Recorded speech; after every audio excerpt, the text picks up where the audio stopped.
안녕하세요. The Five People You Met in Heaven by Mitch 앨범. 오늘은 세 번째 읽는 날이에요. 오늘은 극적인 부분이 좀 나오는데 잘 읽을 수 있을지 모르겠어요. 읽어볼게요. 14 minutes until his death. Eddie wiped his brow with a handkerchief. Out on the ocean, diamonds of sunlight danced on the water, and Eddie stared at their nimble movement. He had not been right on his feet since the war. But back at the Stardust Band shell with Margaret, there Eddie had still been graceful. He closed his eyes and allowed himself to summon the song that brought them together. The one Judy Garland sang in that movie. It mixed in his head now with the cacophony of the crashing waves and children screaming on the rise. You made me love you. Wish. Do it. I didn't want to do it. 노래겠죠? Splash. Me love you. Time you knew it. And all the knew it. 이 부분은 살리지를 못하겠네요. Eddie felt her hands on his shoulders. He squeezed his eye tightly to bring the memory closer. 12 minutes to leave. Excuse me. A young girl, maybe 8 years old, stood before him, blocking his sunlight. She had blonde curls and wore flip-flops and denim cut-off shorts and a lime green t-shirt with a cartoon dog on the front. Amy, he thought her name was Amy or Annie. She'd been here a lot this summer, although Eddie never saw a mother or father. Excuse me, she said again. Eddie maintenance? Eddie sighed. Just Eddie, he said. Eddie? Mm-hmm. Can you make me? She put her hands together as if praying. Come on, kiddo, I don't have all day. Come on, kiddo, I don't have all day. Can you make me an animal? Can you? Eddie looked up, as if he had to think about it. Then he reached into his shirt pocket and pulled out 3 yellow pipe cleaners, which he carried for just this purpose. Yes, the little girl said, slapping her hand. Eddie began twisting the pipe cleaners. Where's your parents? Riding the rides. Without you? The girl slugged. My mom's with her boyfriend. Eddie looked up. Oh. He bent the pipe cleaners into several small loops. Then twisted the loops around one another. His hands shook now, so it took longer than it used to. But soon the pipe cleaner resembled a head, ear, body, and tail. A rabbit? A little girl said. Eddie winked. Thank you. She spun away, lost in that place where kids don't even know their feet are moving. Eddie wiped his brow again, and then closed his eyes, slumped into the beach chair, and tried to get the old song back into his head. A seagull squawked as it flew overhead. How do people choose their final words? Do they realize their gravity? Are they fated to be wise? By his 83rd birthday, Eddie had lost nearly everyone he had cared about. Someone had died young. and some had been given a chance to grow old before a disease or an accident took them away. At their funerals, Eddie listened as mourners recalled their final conversations. It's as if he knew he was going to die, some would say. Eddie never believed that, as far as he could tell. When your time came, it came, and that was that. You might say something smart on your way out, but you might just as easily say something stupid. Further likelihood, Eddie's final words would be, "Get back." Here are the sounds of Eddie's last minute on Earth. Waves crashing, the distant thump of rock music, the whirring engine of a small biplane dragging on from its tail. And this, "Oh my God, look!" Eddie felt. His eyes dart beneath his lid. Over the year, he had come to know every noise at Bluebeard Pier and could sleep through them all like a lullaby. The voice was not in the lullaby. "Oh my God, look!" Eddie bolted upright. A woman with fat, dimpled arms was holding a shopping bag and pointing the screaming. A small crowd gathered around her, their eyes to the skies. Eddie saw it immediately. Atop Eddie and Prade's Fall, the new tower drop attraction. One of the carts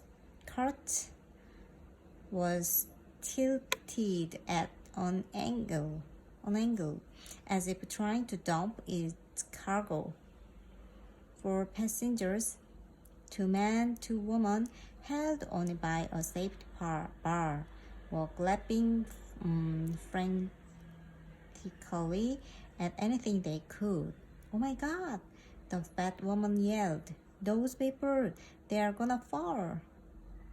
A voice squawked from the radio on Eddie's belt. "Eddie, Eddie!" He pressed the button. "I see it. Get security." People ran up from the beach, pointing as if they had practiced this drill. Look up in the sky. An amusement ride turned evil." Eddie grabbed his cane and clumped to the safety fence around the platform base. His web of key jangling against his hip. His heart was racing.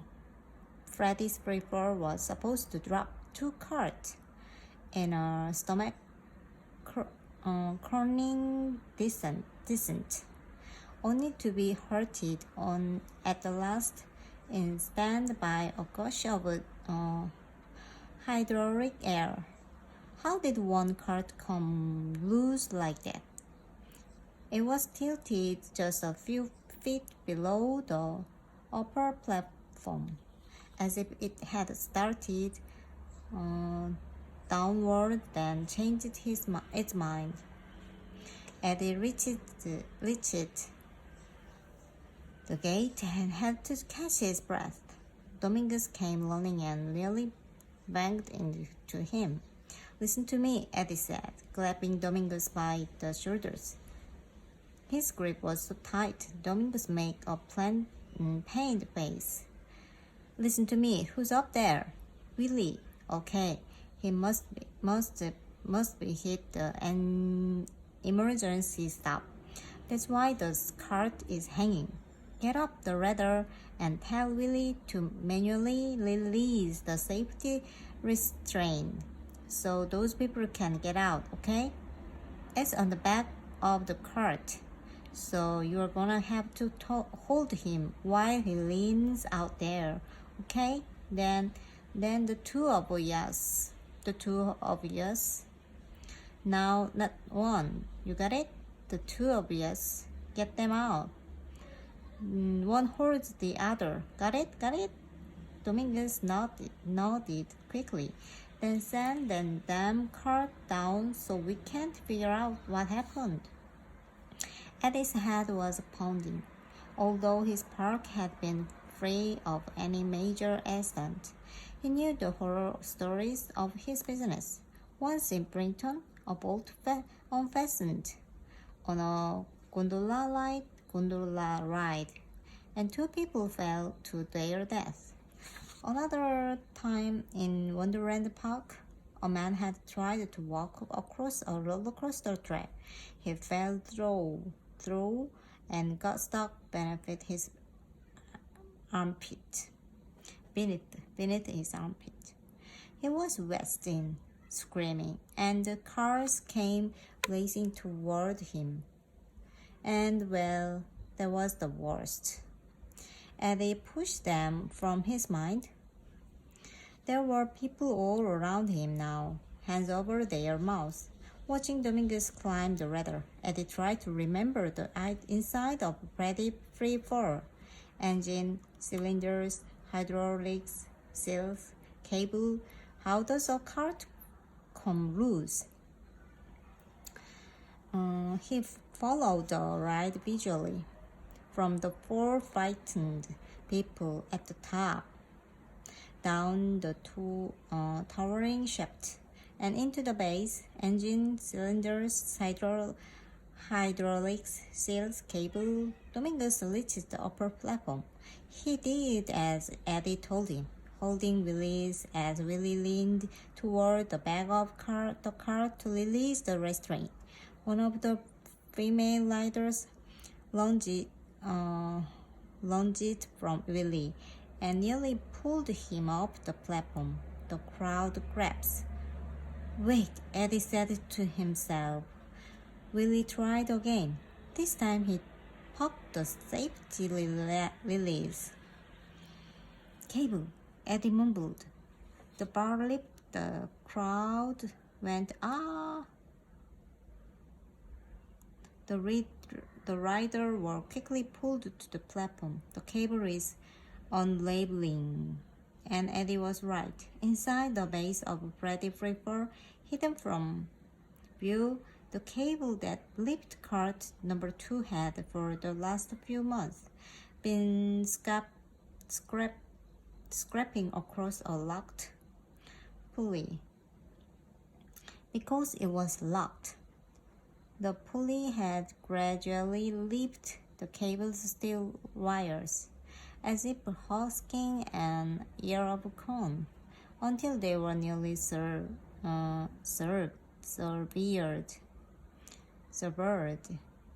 No one noticed. How could they notice? Only someone who had crawled inside the mechanism would have seen the unlikely cause of the problem. The pulley was wedged by a small object that must have fallen through the opening at a most precise moment. A car key. Don't release the cart, Eddie yelled. He waved his arms. Hey, it's the cable. Don't release the cart. It'll snap. The crowd drowned him out. It cheered widely as Willie and Dominguez unloaded the final ladder. All 4 were safe. They used atop the platform. Dom, Willie, Eddie yelled. Someone banged against his waist, knocking his walkie-talkie to the ground. Eddie bent to get it. Willie went to the controls. He put his finger on the green button. Eddie looked up. No, don't. Eddie turned to the crowd. Get back. Something in Eddie's voice must have been caught the people's attention. They stopped cheering and began to scatter. An opening cleared around the bottom of Freddy's Free Fall, and Eddie saw the last phase of his life. She was sprawled upon the reddish metal base, as if someone had knocked her into it, her nose running, tears filling her eyes. The little girl with the pipe cleaner animal. Annie? Mom, she heaved, almost rhythmically, her body frozen under paralysis of crying children. Mom. Eddie's eyes shot from her to the cart. Did he have time? Her to the cart? Whom! Too late. The cars were dropping. Jesus. He released the brake. And for Eddie, everything slipped into watery motion. He dropped his cane and pushed off his bad leg and felt a sort of pain that almost knocked him down. A big step. Another step. Inside the shaft of Freddy's rifle, the cable snapped its final thread and leaped across the hydraulic line. Cart number 2 was in a dead drop now. Nothing to stop it. A boulder off a cliff.